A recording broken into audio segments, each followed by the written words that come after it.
بسم اللہ الرحمن الرحیم۔ ناظرین السلام علیکم، میں ہوں گل بخشال کھاریاں کے شب و روز۔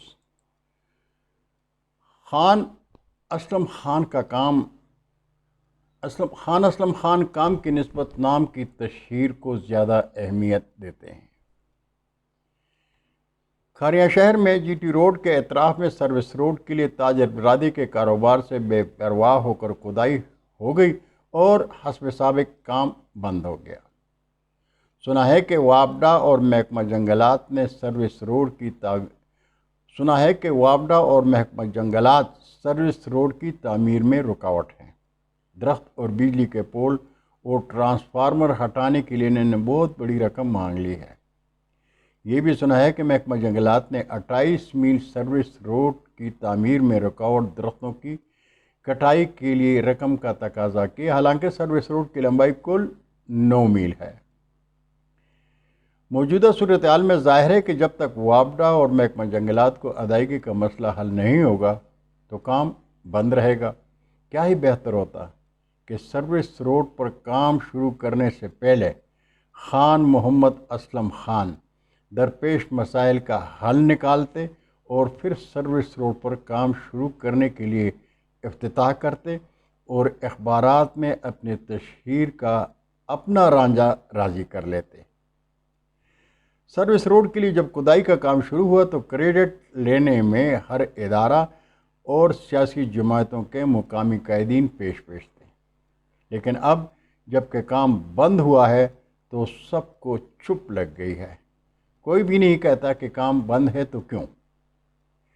جی ٹی روڈ کے اطراف کے تاجر پریشان ہیں۔ پلازوں اور دکانوں کے آگے کھدائی کی وجہ سے ان کا کاروبار تباہ ہو گیا ہے۔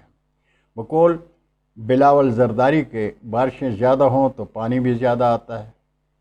برسات میں بارشیں برسیں اور خوب برسیں۔ آج دکانوں کے آگے بنے جوہڑوں میں کھڑے پانی سے اٹھنے والی بدبو کے ساتھ مچھروں کی افزائش بھی ہو رہی ہے۔ دکاندار بھی فارغ ہیں، اس لیے دکانوں کے سامنے خان اسلم خان کے بنائے ہوئے تالابوں میں مچھلی فارم بنانے کا سوچ رہے ہیں۔ تاجر برادری کا کہنا ہے کہ سروس روڈ کھاریاں شہر میں ہماری بنیادی ضرورت ہے، لیکن منصوبہ بنانے والوں نے ہم دکانداروں کو نہیں سوچا۔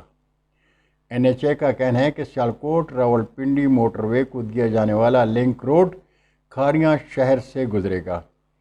اس کے لیے شہر کے اندر جی ٹی روڈ کو چوڑا کیا جائے گا، لیکن اداروں نے نہیں سوچا کہ سروس روڈ کی تعمیر سے تاجر برادری کو دکان کے سامنے کرسی تک رکھنے کے لیے جگہ کم پڑ جائے گی۔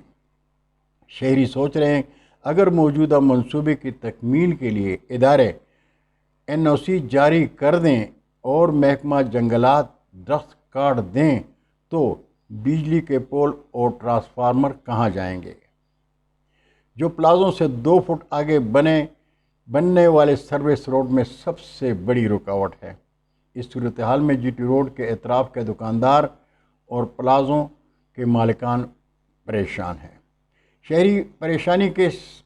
لیکن شہری ان کی پریشانی سے بے پرواہ ہے، اس لیے کہ مرکزی انجمن تاجران کے عہدیدار اگر اپنے حقوق کے لیے صدائے حق بلند نہیں کر سکتے تو وہ شہر کے بنیادی حقوق کے لیے کیا بولیں گے؟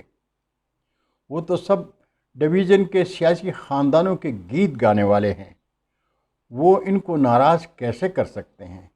اگر وہ شہر اور شہریوں سے مخلص ہوتے تو بلاتے مسلم لیگ کاف کے موسیٰ الہی کو، بلاتے چودھری قمر زمان کائرہ کو، بلاتے چودھری عابد رضا کوٹلہ کو اور ان سے پوچھتے کہ اگر آپ لوگ کریڈٹ لینے میں پیش تھے تو تاجر برادری کو درپیش مسئلے پر خاموش کیوں ہیں؟ لیکن یہ لوگ انہیں نہیں بلائیں گے اور نہ ہی ان کی خاموشی پر سراپا احتجاج ہوں گے، اس لیے کہ ان کو اپنے مفادات عزیز ہیں۔ بہت شکریہ ناظرین۔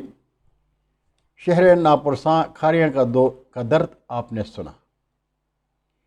امید ہے کہ آپ مجھ سے اتفاق کریں گے اور میرے چینل کو سبسکرائب کر کے دوستوں کے ساتھ شیئر کریں گے۔ انشاءاللہ پھر ملاقات ہوگی، تب تک کے لیے اجازت۔ اللہ حافظ۔ پاکستان زندہ باد۔